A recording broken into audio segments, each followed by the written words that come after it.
तो नमस्कार दोस्तों, आज हम देखेंगे कि ऑप्शन ट्रेडिंग का चमत्कार, कि ऑप्शन ट्रेडिंग को इतना डिफ़िकल्ट क्यों है। आज इसको हम स्टडी करेंगे। तो अगर आप देखेंगे यहाँ पर एक चीज़ यहाँ पे देखेंगे तो मैंने अपने 6-7 तारीख के जो वीडियो था उसमें एक्सप्लेन किया था कि आपको 25,000 की जो कॉल है उसको 29 तारीख की एक्सपायरी के साथ आपको परचेज़ करना है। 20-25 रुपये में आपको परचेज़ करना है। तो वो वीडियो मैंने बहुत पहले बना दिया था, अर्ली स्टेज पे था। तो उस समय 25,000 रुपये की जो कॉल थी वो 76 रुपये की चल रही थी और 76 से वो गई थी 20 रुपये तक गई थी। अब 20 रुपये से वापस वो 144 रुपये के ऊपर जा रहा है। अब ये देखते हैं कि इसका टारगेट क्या होगा, उसको एक्सप्लेन करते हैं अब। तो दोस्तों, सबसे पहले हम इसके लिए आपको एक चीज़ दिखाते हैं, जैसे कि मैंने वो कैसे प्रेडिक्ट कर लिया था। तो उसके लिए ऑप्शन ट्रेडिंग कितना डिफ़िकल्ट होता है आपको ये समझना चाहिए। आप ये देखिए, जो कॉन्ट्रैक्ट है ये मुझे एक फ़र्स्ट क्रॉस ओवर मिला था 4 जून को।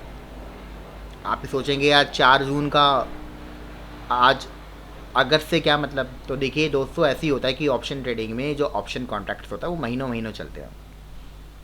वो चलते ही रहते हैं, चलते ही रहते हैं। वो किस दिन से लॉन्च हुआ था और किस दिन उसे क्रॉस ओवर मिला था। जिस दिन से क्रॉस ओवर मिला था तो फर्स्ट क्रॉस ओवर को हम मार्क कर लेते हैं। ये रहा। ये फर्स्ट क्रॉस ओवर जो है ना वो शायद 17-18 रुपये का है, क्योंकि ये डेटा इतना महीन नहीं है, क्योंकि डे चार्ट में यूज़ कर रहा हूँ। तो हमने फर्स्ट क्रॉस को अंदाजे से मार्क कर लिया कि ये लाइन है। और ये जो प्राइस है ना वो ब्लू कलर में है। हम इसमें कैंडल यूज़ नहीं करते क्योंकि कैंडल का कोई काम नहीं है। आपको कैंडल का पंडित बनने की कोई ज़रूरत नहीं है। आप आराम से उस डेटा को देखते रहिए, कोई फ़ायदा नहीं है, कोई नुकसान नहीं है उसका। तो यहाँ पर हमने इसको मार्क कर लिया। तो जब मैंने वीडियो बनाई थी 6-7 तारीख को वीडियो बनाई थी, उसमें मैंने मेंशन किया था कि उस समय ये जो प्राइस है वो 73, आप देख पा रहे हैं ना, ये 76 के आसपास चल रहा था। तो हमने ये बताया था कि वो यहाँ तक जाएगा, डाउन जाएगा, 20-25 रुपये तक जाएगा। तो 14 अगस्त तक वो वैल्यू जो थी वो 20 रुपये के आसपास आ गई थी, यानी कि 21 रुपये के आसपास आ गई थी। आपको ख़रीदना इस क्रॉस ओवर के ऊपर ही है। तो जब अगर वो क्रॉस ओवर को नीचे ही क्रॉस कर जाएगा तो आपको उसको बेच देना, मतलब अब वो प्रीमियम हो जाएगा जीरो। तो 99% केस में ऐसा बिल्कुल होता नहीं है कि प्रीमियम जीरो कर देगा, क्योंकि एक क्रॉस ओवर के साथ हमें 3 क्रॉस ओवर चाहिए होते हैं। जिस समय 3 क्रॉस ओवर आ जाते हैं उस समय मार्केट हो जाती है जीरो, ख़त्म। फिर हमें कोई इसका मतलब नहीं है। फिर ये फर्स्ट क्रॉस ओवर था।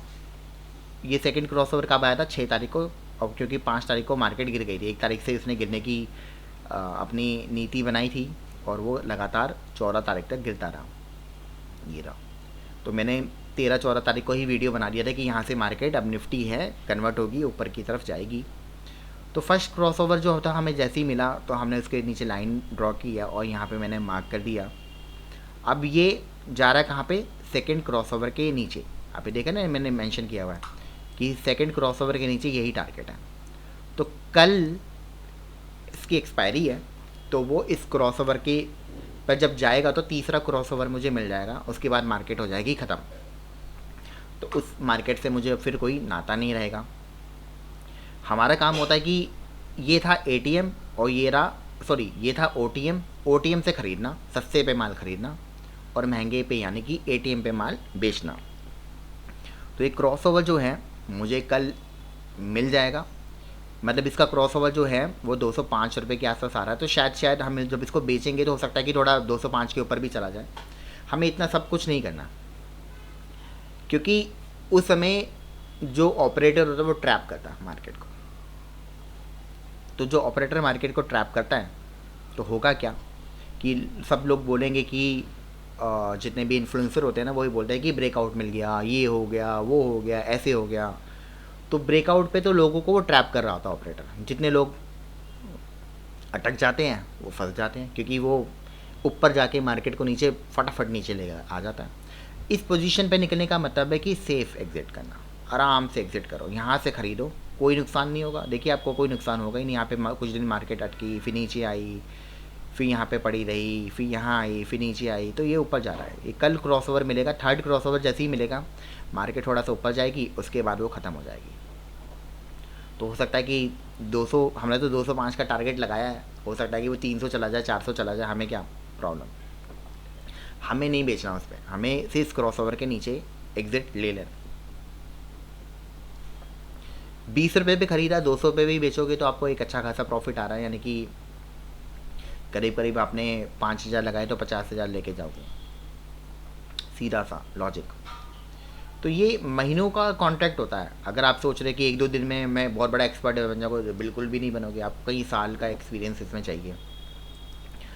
आप देखेंगे ना, तो मैंने यहाँ पे कॉन्ट्रैक्ट्स खोला हुआ है, तो यहाँ पे आप पाएंगे ये 29 अगस्त का खोला। अगर आप देखेंगे ना, तो सबसे छोटा जो कॉन्ट्रैक्ट है ना वो है 20,150 पे यहाँ पर, और यहाँ पे 26,750 का कॉन्ट्रैक्ट है। ठीक है, अच्छी बात है। अब इसको हम 26 सितंबर का कॉन्ट्रैक्ट देखते हैं। तो यहाँ पे जो कॉन्ट्रैक्ट सबसे छोटा जो हुआ है ना वो 16,000 रुपये का था, और ये कल, मतलब मैंने कल ही देख लिया था, कल परसों में देख लिया था। तो अभी भी इसमें 23% का इंक्रीमेंट हो गया। मार्केट बढ़ रही है फिर भी ये इंक्रीज़ कर रहा है, क्योंकि वो बाइंग इन पोजीशन पे कर रहा है। हम देखते हैं ना कि रेड कैंडल आ रही है तो एटीएम पे उनको बेनिफिट मिलता है, जी नहीं, वो एटीएम को फ़ायदा नहीं करा रहा है, वो ऐसी छोटी पोजीशन पे फ़ायदा करा रहा है वो।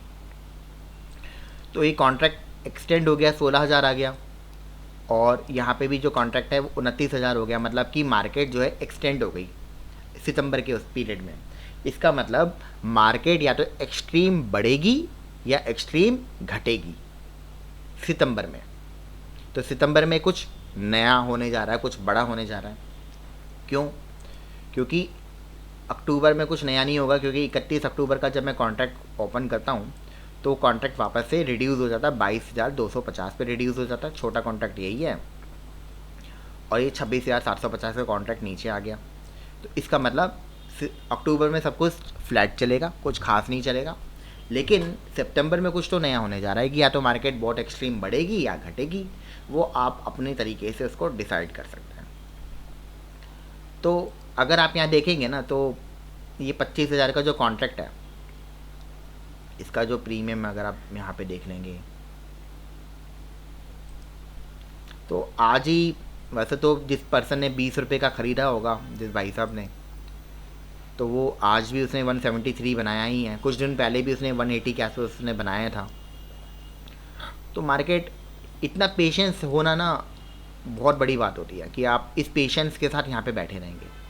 क्योंकि कुछ लोग तो यहाँ पे परचेज़ करेंगे, यहाँ पे 205 पे परचेज़ करेंगे, फिर वो 205 से थोड़ा सा ऊपर भी चला जाएगा, थोड़ा सा, क्योंकि एक क्रॉस ओवर आएगा, थर्ड क्रॉस ओवर आएगा, और थर्ड क्रॉस ओवर का मतलब है कि मार्केट अब पंक्चर हो गई है, अब फिर नहीं खरीदना। या तो वो अपने फर्स्ट क्रॉस ओवर के नीचे चली जाए, या तो सेकंड क्रॉस ओवर के ऊपर चली जाए। अगर वो दे दिया तो दे दिया। उसके बाद हम OTM, जो हमें इस तरह के OTM मिलते हैं, क्योंकि हम तो बड़ा पैसा लगाते नहीं, हम तो छोटा पैसा लगाते हैं, तो जो छोटा OTM खरीदता है वो ATM पे बेचता है। तो आपको बेचना इस जोन पे है। तो आपने देखा कि एक ऐसे ऑप्शन बायर के लिए कितने चैलेंजेस होते हैं। उसको 3-3, 4-4 महीने का कॉन्ट्रैक्ट यूज़ करना पड़ता है। ये आप इसको हर जगह यूज़ नहीं कर सकते। जैसे मैंने मिड कैप निफ्टी का एक यहाँ पे ओपन किया हुआ है कॉन्ट्रैक्ट, ये 2 सितंबर का कॉन्ट्रैक्ट है, 13,000 कॉल हैं। तो आप देख रहे हैं ना, कोई इसमें डेटा नहीं है, कोई डेटा साइंस ही नहीं है। क्या करेंगे इसमें? आपको 8 तारीख का अगस्त का डेटा दिखा रहा है, या क्रॉसओवर मुझे 21 तारीख का दिखा रहा है। तो मतलब इस डेटा का मुझे कोई मतलब ही नहीं है। आप सोचिए कि ये तो पूरा सट्टा हो गया, क्योंकि कोई डेटा ही नहीं है। आपको जो ऑपरेटर है वो कोई डेटा मुहैया ही नहीं कराता, 3-4 महीने का डेटा मुहैया ही नहीं कराता, तो उसके बेसिस पे हम कैसे डिसीजन लेंगे? तो आपको धीरे धीरे समझ में आ गया होगा कि ये कैसे काम करता है। तभी इतना कंफर्टेबल पोजीशन से हम धोखा नहीं खाते।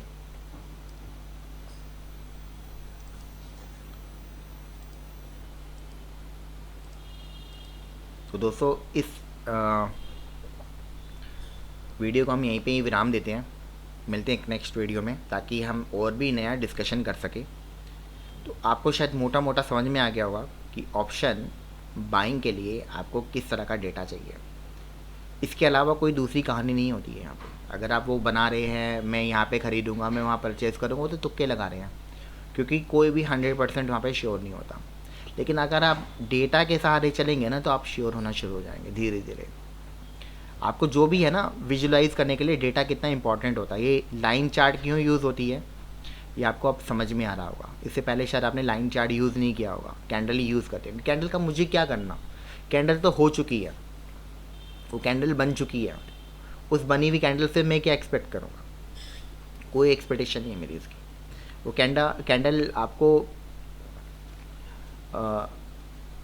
डाइवर्जेंस थ्योरी भी दिखा सकती है, वो डिफ्लेक्ट कर सकती है आपको। तो अगर आप डेटा के सहारे चलेंगे, प्राइस ये होता, प्राइस ये मार्केट चल रही है प्राइस, तो सब कुछ सही चल रहा है।